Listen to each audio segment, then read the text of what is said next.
Вам не нужно искать, чтобы найти Божью красоту в этом мире. Откройте входную дверь, осмотритесь, обратите внимание на красоту деревьев, неба.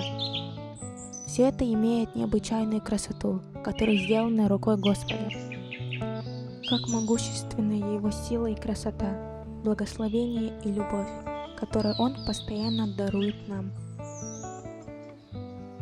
От создания мира невидимые свойства Бога, Его вечной силы и божественной природы вполне могут быть поняты через рассматривание того, что Он сотворил.